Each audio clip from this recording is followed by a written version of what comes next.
नमस्कार, आप देख रहे हैं ओमकार न्यूज बुलेटिन और मैं हूं श्वेता आपके साथ। और अब पेश है आज की बड़ी खबरें। ऑपरेशन सिंदूर पर संसद में होगी चर्चा, मनोज झा बोले हर पहलू पर होगी बात। ऑपरेशन सिंदूर को लेकर संसद में 16 घंटे की चर्चा होगी। राज्यसभा सांसद और राजद नेता मनोज झा ने इस पर कहा कि हमें केवल सरकार के प्रस्तुत किए गए नैरेटिव को नहीं बल्कि इस पूरे घटनाक्रम की पृष्ठभूमि को भी समझना चाहिए। समाचार एजेंसी सन से खास बातचीत में मनोज झा ने रविवार को कहा कि इसकी पृष्ठभूमि में जाइए, सरकार के नैरेटिव को मत देखिए। सिर्फ पहलगाम की पीड़ा इस पूरे ऑपरेशन की नींव है। उस पीड़ा की बुनियाद पर ही ऑपरेशन सिंदूर हुआ।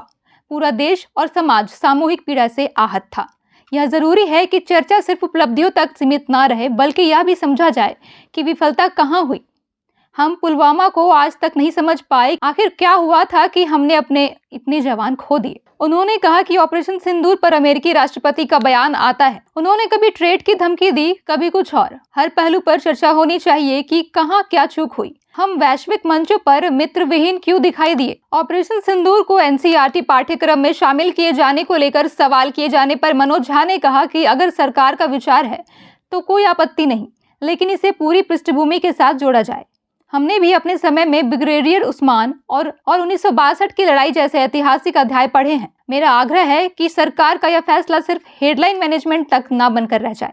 उन्होंने कहा कि यह पूरे देश की मांग है कि संविधान की प्रस्तावना के साथ साथ डॉक्टर भीमराव अंबेडकर भी एनिहिलेशन ऑफ कास्ट का एक संक्षिप्त प्रारूप हर बच्चे को पढ़ाया जाए। अगर यह देश समता मूलक बनना चाहता है और न्याय में भरोसा बनाए रखना चाहता है तो यह अत्यंत आवश्यक है।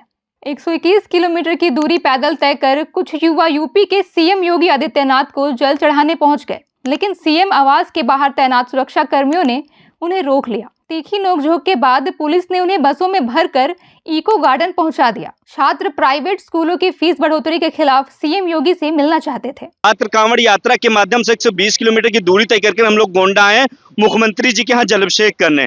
हम उनसे मांग करने आए हैं कि प्राइवेट स्कूलों के द्वारा हर वर्ष ड्रेस के नाम पे, किताब के नाम पे अभिभावकों का शोषण किया जाता है और हम एक ही मांग कर रहे हैं कि इस मानसून सत्र में एक बिल ले आए जिससे अभिभावकों को राहत मिल जाए। फीस बिल रेगुलेशन की मांग कर रहे हैं। इसी को लेकर हम लोग आज पैदल यात्रा करके किए हैं। राजस्थान के झालवाड़ा में एक स्कूल की छत गिर गई जिसमें 7 छात्रों की मृत्यु हो गई। घटनास्थल पर पहुंचे केंद्रीय मंत्री गजेंद्र सिंह शेखावत ने दोषियों पर कार्रवाई की बात कही।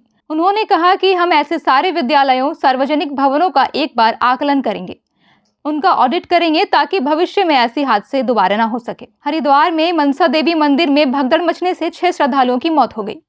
वहीं भीड़ की वजह से 15 से ज्यादा लोग घायल हो गए हैं। घायलों को इलाज के लिए अस्पताल में भर्ती कराया गया है।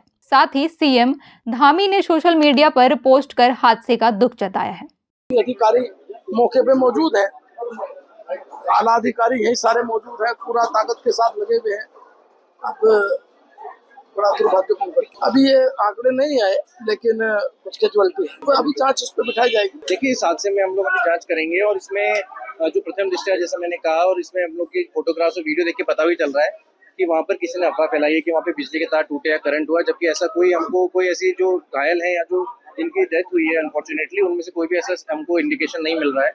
उसी को हम लोग जांच करेंगे कि ऐसा क्यों हुआ, कैसे अफवाह फैली और किसने अफवाह फैलाई, और अन्य कैमरेज के माध्यम से, प्रत्यक्षदर्शियों के माध्यम से इसमें एक मजिस्ट्रेट जांच भी की जाए। कैजुअलिटी हमारी कंफर्म हुई है, कुछ सीरियस घायल है, उनका इलाज जिला अस्पताल हरिद्वार में और कुछ को हमने रेफर भी किया। देखिए, आप आगे अभी पुलिस डिपार्टमेंट के साथ भी हम बातचीत कर रहे हैं, इसमें हमारे सब जगह कैमरेज हैं, उनसे आइडेंटिफाई करें। मनसा देवी मुख्य मार्ग में सीढ़ियों के पास में सुबह 9 बजे के आसपास पुलिस कंट्रोल रूम पर सूचना मिली थी कि जिसमें कुछ लोगों के द्वारा भगदड़ में घायल होने की सूचना थी। तत्काल पुलिस बल मौके पर पहुंच के इन लोगों को वहां से हॉस्पिटल लाया गया था, ईडी हॉस्पिटल। देखिए, इसके पीछे मुख्य कारण जो अभी तक प्रथम दृष्टया समझ में आया है वो जो इलेक्ट्रिक करंट की अफवाह लेके ये भगदड़ मची थी। बिहार के गया में महिला अभ्यर्थी की रेप की घटना के बाद केंद्रीय मंत्री चिराग पासवान ने अपनी ही सरकार पर हमला बोल दिया है। चिराग पासवान ने राज्य सरकार पर सवाल खड़े किए हैं और बिहार के प्रशासन को निकम्मा बताया है। वहीं चिराग पासवान के इस बयान के बाद ही सियासत पूरी तरह से गर्मा गई है। कांग्रेस नेता उदित राज ने लोकसभा में विपक्ष के नेता राहुल गांधी की तुलना भीमराव अंबेडकर से कर दी है। उदित राज के मुताबिक अगर ओबीसी समुदाय के लोग राहुल गांधी की बातों को माने तो राहुल दूसरे अंबेडकर बन सकते हैं। बात मानता है और उनके झांसे में नहीं आता जिन्होंने मंडल का विरोध कमंडल से किया है। तो ओबीसी के लिए राहुल गांधी जी अम्बेडकर साबित होंगे। दलितों ने बाबा साहब डॉक्टर अम्बेडकर की बात मानी तो फायदा हुआ। अगर राहुल जी की बात अगर ओबीसी मानता है तो ओबीसी के लिए राहुल जी निश्चित तौर से अम्बेडकर साबित होंगे। जो है उन्होंने देश का जो संविधान बनाया, मैं समझता हूँ एक बार एमपी रहे, लेकिन वो नेता हैं, देश के नहीं दुनिया के लोग उनको मानते हैं। मैं नहीं समझता कि बाबा साहब अम्बेडकर के बराबर का कोई नेता आज हिंदुस्तान में होगा। जिस तरह से उन्होंने गरीबों की लड़ाई लड़ी, जिस तरह से उन्होंने समाज के दबे कुचलों के लिए को हक दिलाने के लिए इतना बड़ा संघर्ष किया। पश्चिम बंगाल के आसनसोल के सतईसा मोड़ पर कल दिन दहाड़े हथियार के बल पर 2 कर्मचारियों से 11 लाख रुपए की लूट हुई थी। ये रकम चावल व्यवसायी राकेश जुलानिया की थी। घटना से पूरे क्षेत्र में हड़कंप मच गया था, लेकिन पुलिस की तेजी से कार्रवाई रंग लाई और 24 घंटे के भीतर 4 अपराधियों को गिरफ्तार कर लिया गया है। डीसी ध्रुव दास ने प्रेस कॉन्फ्रेंस में बताया कि राहुल बर्नवाल उर्फ सनी सिंह, अभिषेक प्रसाद, सरवन मंडल और दीपांकर विश्वास को हिरासत में लिया गया है। इनके पास से 7 mm की बंदूक और लूट में इस्तेमाल की गई मोटरसाइकिल भी बरामद की गई है। कुल्टी का राकेश जुलोनिया नाम का एक बिजनेसमैन है जो फूड ग्रेन का होलसेल काम करता है। उनका 2 स्टाफ, एक का नाम रविंद्रनाथ सिंह और दूसरा सुजीत कुमार प्रसाद, उनका ड्यू लेकर जब लड़ रहा था उस टाइम में सतसिया पॉइंट जो है उनका बगल में रास्ता के ऊपर कुछ लोग एक मोटर बाइक में 2 आदमी जाकर उन लोगों से लगभग 11 लाख रुपीस छीन लिया था। तो गन पॉइंट में छीन लिया था। तो इन्फॉर्मेशन मिलने के बाद हमारा टीम उधर जाकर हमारा इन्वेस्टिगेशन स्टार्ट किया और एक स्पेसिफिक केस स्टार्ट करके हम लोगों ने अभी तक 4 बंदा को अरेस्ट किया। इन लोगों का नाम राहुल बर्नवाल, अभिषेक प्रसाद, सरवन मंडल, दीपंकर विश्वास। और इस क्राइम में यूज़ किया गया एक मोटरसाइकिल, एक 7 mm पिस्तौल और जो मनी लूट लिया उन लोगों ने उसी से ₹2 लाख अभी तक रिकवर हुआ है। जो अरेस्ट हुआ है इन लोगों को आज हम कोर्ट में पेश कर रहा है और रिमांड में आएगा। रिमांड में आने के बाद बाकी इन्वेस्टिगेशन होगा। इन लोगों कहाँ से पकड़ा गया था सर? राहुल बर्नवाल और अभिषेक प्रसाद काकड़ासोल से अरेस्ट हुआ है। सरवन मंडल नियामतपुर का उनका जो घर है उस घर से अरेस्ट किया गया है। और दीपंकर विश्वास भी उनका सीतारामपुर कुल्टी में घर है, घर से अरेस्ट हुआ है। सर इनका कोई पॉलिटिकल बैकग्राउंड नजर आ रहा है? एक क्राइम अगेंस्ट प्रॉपर्टी है, कोई पॉलिटिकल बैकग्राउंड वाला केस नहीं है। ठीक है, हम इंटरेस्टेड है इस क्राइम के बारे में, क्राइम का इन्वेस्टिगेशन चल रहा है। अब खबर बिहार से। बिहार की कानून व्यवस्था पर एनडीए के सहयोगी चिराग पासवान ने सवाल उठाया। क्या एनडीए में सब कुछ ठीक नहीं चल रहा? इस पर उन्होंने कहा कि एनडीए में सब कुछ ठीक है या नहीं, इस बात की चिंता एनडीए करे। बिहार की कानून व्यवस्था मेरी चिंता है। इसी समय बिहार में कहीं ना कहीं गोली चल गई होगी, कोई हत्या हो गई होगी। उन्होंने आगे कहा कि चिराग पासवान खुद केंद्र सरकार में मंत्री हैं, प्रधानमंत्री मोदी के हनुमान कहे जाते हैं। फिर फोन उठाइए और पीएम मोदी को बोलिए जैसे बंगाल में वह फैक्ट फाइंडिंग टीम भेजते हैं वैसी ही एक टीम बिहार भेजिए। कोई भी अपराधी आपके राज्य में आपराधिक घटनाओं को कैसे अंजाम दे रहा है प्रशासन के रहते हुए, या तो फिर इसमें प्रशासन की मिली भगत है और या फिर प्रशासन इस पे लीपापोती करने का कार्य कर रहा है, और या फिर पूरी तरीके से प्रशासन निकम्मा हो चुका है और अब इनके बस का नहीं है बिहार और बिहारियों को सुरक्षित रखना। ऐसे में पुनः एक बार मैं बिहार सरकार से आग्रह करूंगा, ज़रूरी है समय रहते हम लोगों को इसके ऊपर कार्रवाई करने की। मुझे इस बात का दुख होता है कि मैं एक ऐसी सरकार का यहाँ पे समर्थन कर रहा हूँ जहाँ पे अपराध पूरी तरीके से बेलगाम हो चुका है। इस पे नियंत्रण पाना जरूरी होगा, नहीं तो इस तरीके से बिहार। ये भाषणबाजी से काम नहीं चलने वाला है। चिराग जी कितना धोखा देंगे बिहार की जनता को। ये फिल्मी दुनिया नहीं है, ये धरातल की दुनिया है। एक्टिंग बंद करिए। अगर आप आरोप लगा रहे हैं तो आप पद से इस्तीफा दे दीजिए मंत्रालय से, और संसद में विरोध करिए ना एक दिन। आप तो मोदी जी के कसीदे पढ़ते हैं, जिस मोदी ने पूरे बिहार का बेड़ा गर्क किया, एक इंडस्ट्रीज न लगाया, मोतिहारी की चीनी मिल तो चलता रह गया, और रोज जंगल राज जिस तरह का बिहार में कायम है, हत्या लूट बलात्कार उस प्रदेश की पहचान बनी है। एक्टिंग बंद करिए चिराग जी, इस्तीफा दे दीजिए, फिर आइए कहिए, अब आपकी बात कोई सुनने वाला नहीं। अब खबर झारखंड से। जमशेदपुर में हरियाणवी तीज मिलन समारोह का भव्य आयोजन हुआ। हरियाणवी मैत्री संघ जमशेदपुर द्वारा 20वां तीज मिलन समारोह नीलदी मैदान में बड़े ही उत्साह और परंपरा के साथ मनाया गया। कार्यक्रम की शुरुआत मंगलाचरण और गणेश वंदना से हुई।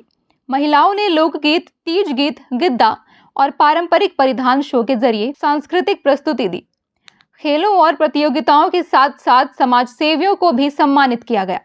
संस्था की कार्यकारिणी ने सामाजिक कार्यों और सांस्कृतिक एकता पर भी चर्चा की। ये पर्व है, हरियाणा का बहुत माना हुआ पर्व है, जिसको संस्कृति का एक बहुत बड़ा पर्व है, जिसको बहुत चाव से सेलिब्रेट करते हैं।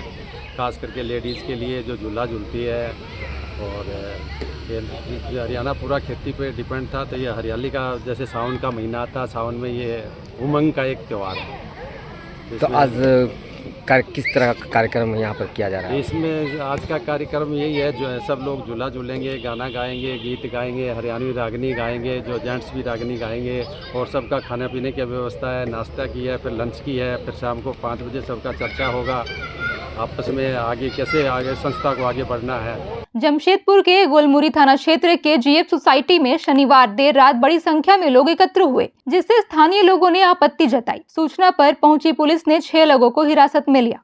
पूछताछ में बताया गया कि वे एक धार्मिक आयोजन में शामिल होने आए थे, लेकिन आयोजक की जानकारी उन्हें नहीं थी। स्थानीय लोगों ने धर्मांतरण की आशंका जताई है। हालांकि पुलिस ने मामले में चुप्पी साध रखी है। हम लोग करीब 3-4 दिन से देख रहे गाड़ी खड़ा और तो कुछ लोग आ रहे थे, जा रहे थे। जब आज शाम को हम लोग आज देखे तो काफ़ी लोग जो है 41 जो है टेम्प्रोरी अलॉटमेंट कराए थे हम ही लोग कॉलोनी के 8 नंबर से। तो वो बोले लोग की शादी है, तो लेकिन हम लोग स्तर पे अपना देखें तो बोले हम लोग अपने मैंने फ़ोन से पूछे कितना आदमी के लिए आप अलॉटमेंट कराएं, तो उन लोगों ने कहा करीब 16-17 आदमी के लिए। 16-17 की जगह 20 हो सकता है। हम लोग जब अपने से गए थोड़ा सा देखें क्या मामला है, कितना आदमी है, अप्रोक्स 100-120 आदमी करीब अंदर होंगे। उनसे पूछा गया क्या है के लिए भाई आप लोग इकट्ठा हुए हैं, तो ऐसा है कि हम लोग जो है कुछ बोल रहे हैं शादी में आए हैं, कुछ बोल रहे प्रेयर में आए हैं, कुछ बोल रहे घूमने आए हैं, और सबका स्टेटमेंट एक दूसरे से वैरी नहीं कर रहा। हम लोग नाम पूछे, अगर आप आए हैं एक साथ इतने आदमी बैठे हुए हैं तो कम से कम 10 आदमी एक दूसरे का नाम जानेगा। शादी में आए हैं चाहे साथ घूमने आए, कोई किसी का नाम नहीं बता रहा है। और जब हम लोग अपने स्तर से इंक्वायरी करके उनसे बोले तो कुछ आदमी सुन के जो लोकल था वो तो भाग गया। करीब अभी 80 आदमी। क्या लग रहा है आपको, क्या हो रहा था यहाँ पे? मेरे को तो लग रहा है कि ये बेचारे गरीब आदमी को बुलाया गया बहला फुसला करके, और शायद धर्मांतरण का मामला हो सकता है, और क्या बोला। झारखंड में अटल क्लिनिक का नाम बदलकर मदर तेरेसा क्लिनिक करने के खिलाफ भारतीय जनता युवा मोर्चा ने गिरिडीह में जोरदार प्रदर्शन किया। मुख्यमंत्री हेमंत सोरेन का पुतला फूंका गया और नारेबाजी की गई। भाजयुमो अध्यक्ष मिथुन चंद्रवंशी ने इसे अटल बिहारी वाजपेयी जी का अपमान बताया और सरकार पर तुष्टीकरण का आरोप लगाया। जामताड़ा और अन्य जिलों में भी इसी मुद्दे पर विरोध प्रदर्शन हुए। जिस प्रकार से झारखंड सरकार ने झारखंड के निर्माता अटल बिहारी वाजपेयी जी का अपमान किया है, यह झारखंड के युवा बर्दाश्त नहीं करेगा। और भारतीय जनता पार्टी युवा मोर्चा के नेतृत्व में आज पुतला दान का कार्यक्रम हुआ है। आने वाले समय में भारतीय जनता पार्टी सड़क से लेकर सदन तक इस लड़ाई को लड़ेगी। बड़कागांव विधायक ने पुलिस पर लगाया तुष्टीकरण का आरोप। राजेश सिन्हा की गिरफ्तारी पर बवाल। राजेश सिन्हा की गिरफ्तारी के विरोध में बड़कागांव विधायक रोशन लाल चौधरी और करनी सेना के प्रदेश अध्यक्ष प्रवीण सिंह धरने पर बैठ गए हैं। विधायक ने आरोप लगाया है कि एक विशेष समुदाय के दबाव में पुलिस ने निर्दोष राजेश सिन्हा को गिरफ्तार किया है। उन्होंने धमकी दी थी कि यदि जल्द रिहाई नहीं होती तो बड़ा आंदोलन किया जाएगा। पर आरोप लगाया गया है यौन शोषण और बलात्कार का, उन पर कार्रवाई न करते हुए एक निर्दोष व्यक्ति राजेश जी को गिरफ्तार किया गया है। उन पर झूठा आरोप, झूठा मुकदमा दर्ज करके हम लोग प्रशासन को पूछ रहे हैं तो सही जानकारी नहीं दे रहे हैं कि उनके ऊपर आरोप क्या है। और लगातार जो अभियुक्त है थाना परिसर में थाना प्रशासन के खिलाफ ही बयान दे रहा है, जिसके ऊपर बलात्कार यौन शोषण का आरोप है। उस पर कार्रवाई न करके एक समुदाय विशेष के दबाव में और सरकार के तुष्टीकरण की जो राजनीति है, उसके दबाव में आकर प्रशासन एक तरफा कार्रवाई कर रही है। राजेश जी पर क्या आरोप है सबसे पहले वो बताए, और जिन लोगों पर एक आदिवासी युवती के द्वारा एफआईआर दर्ज किया गया, बयान दिया गया, इसके बावजूद भी कोई कार्रवाई नहीं हुई। अभियुक्त यदि पकड़ाया और किस परिस्थिति में थाना से भागा, इसका भी जिम्मेवार प्रशासन है। हाजीपुर जोन के महाप्रबंधक पहुंचे पतरातू, समस्याओं पर बोले नहीं। रेलवे हाजीपुर जोन के महाप्रबंधक छत्रपाल सिंह मंडल रेल प्रबंधक धनबाद और अधिकारियों के साथ पतरातू दौरे पर पहुंचे। प्रेस कॉन्फ्रेंस में सीआईसी सेक्शन में पैसेंजर ट्रेन की उपेक्षा, कॉलोनी की बदहाली और अस्पतालों की खामियों पर सवाल उठे, लेकिन महाप्रबंधक ने जवाब देने से बचते हुए केवल थर्ड लाइन की जानकारी दी। राजस्व अर्जन होता है वो भारत के देश के लिए नहीं कंसोलिडेटेड फंड ऑफ इंडिया में सीधे चला जाता है। ना उसका उपयोग मैं कर सकता हूँ, ना मंडल रेल प्रबंधक सीधे तौर पे कर सकते हैं। ऐसा नहीं है कि कोई किसी मतलब ईसीआर की या धनबाद डिवीजन की या किसी की तिजोरी में जा रहा है। लेकिन भी फंड थोड़ा प्रोवाइड करना चाहिए रेलवे कॉलोनी के लिए। तो उसके लिए जो भी योजनाबद्ध तरीके से डीआरएम साहब कार्य करते हैं वो स्वीकृत होता है अगर जरूरत हो। हाँ, ये है कि आपको जो लग रहा है वो कई चीज़ें जो हैं इस पे भी निर्भर करती हैं कि उस समय मौसम कैसा है। कई बार जो है लोगों के नए से नए बने मकान में भी जो है लीकेज होती है, तो उसकी भी जो है वो रिजोल्यूशन किया जाता है। अगली खबर गिरिडीह से। मनरेगा योजनाओं में गड़बड़ी, डीसी ने लगाई फटकार। गिरिडीह जिले के तीसरी प्रखंड में मनरेगा योजनाओं की जांच के दौरान कई अनियमितताएं सामने आई। बिना मास्टर रोल मजदूरों से काम करवाया जा रहा है और कई जगह योजना बोर्ड भी नहीं लगाए गए हैं। उन्होंने बीपीओ, एई और अन्य अधिकारियों को कड़ी चेतावनी दी और 5 साल से अधिक समय से तैनात कर्मियों के तबादले के संकेत दिए। कोई भी योजना हो डेवलपमेंट की उसका एक मानक होता है, प्रोसेस का तरीका होता है कैसे करना है, तो उन सारी मानकों को हम लोग को देखना होता है। कहीं कहीं त्रुटियाँ भी होती है तो उनको सुधार के लिए पॉजिटिव एक्शन भी है और निर्देश भी दिए जाते हैं और करेक्टिव एक्शन भी कराए जाते हैं। तो तीनों ही माध्यम से हम लोग करेक्टिव एक्शंस और जो भी सुधार है, त्रुटि निराकरण है या पॉजिटिव एक्शंस है, वो सभी हम लोग जिला में भी करते हैं। कर्मियों का बता रहे हैं कि जो भी हम लोग एलडीसी यूडीसी जो हैं उन लोग का अभी जिला में एनालिसिस हम लोग कर रहे हैं और गाँवा और तीसरी में स्पेसिफिकली कम है तो हम लोग और भी लोकेट करेंगे। जो यहाँ कंटिन्यूसली काफ़ी समय से उन लोग को हम दूसरे प्रखंडों में स्थानांतरित भी करेंगे। अब खबर रांची से। रांची में बनने जा रहा है एक और फ्लाईओवर। रांची वासियों को सहजानंद चौक से कांके रोड तक 3.5 किलोमीटर लंबे फ्लाईओवर की सौगात मिलने वाली है। 326 करोड़ रुपए की लागत से state highway authority of Jharkhand द्वारा ईपीसी मोड में बनने वाले इस फ्लाईओवर का टेंडर जारी हो चुका है। टेंडर की अंतिम तिथि 8 सितंबर 2025 को है और इसका निर्माण अक्टूबर से शुरू हो जाएगा। यह flyover Ratu road elevated corridor के ऊपर से गुजरेगा, जिससे हरमू, कांके रोड और अन्य क्षेत्रों में आवागमन आसान होगा। गौशाला के पास रैंप से रातू रोड और कचहरी जाने वाले वाहनों को भी सुविधा मिलने वाली है, जिससे किशोरगंज और गाड़ी खाना चौक का जाम बचेगा। अब खबर खेल जगत से। भारत और इंग्लैंड के बीच मैनचेस्टर में एंडरसन तेंदुलकर ट्रॉफी का चौथा टेस्ट खेला जा रहा है। शनिवार को मुकाबले के चौथे दिन इंग्लैंड ने 669 रन बना दिए। टीम से कप्तान बेन स्टोक्स ने शतक लगाया, जिन्होंने गेंदबाजी करते हुए 5 विकेट भी लिए थे। 11 साल बाद भारत के खिलाफ टेस्ट की एक पारी में 600 रन बन गए। अब खबर फिल्मी दुनिया से। 15 जनवरी को सैफ अली खान पर उन्हीं के घर में घुसकर हमला किया गया था। इस मामले में शरीफुल इस्लाम की गिरफ्तारी हुई थी। हाल ही में शरीफुल इस्लाम ने जमानत की मांग की थी। हालांकि बांद्रा पुलिस ने इस याचिका का विरोध किया है और कहा है कि उनके पास शरीफुल के खिलाफ पुख्ता सबूत हैं। इस मामले की अगली सुनवाई 1 अगस्त को होगी। तो ये थी आज की बुलेटिन की प्रमुख खबरें देश, राज्य और आपके शहरों की हर बड़ी खबरों के लिए बने रहे हमारे साथ। मैं हूं श्वेता, नमस्कार।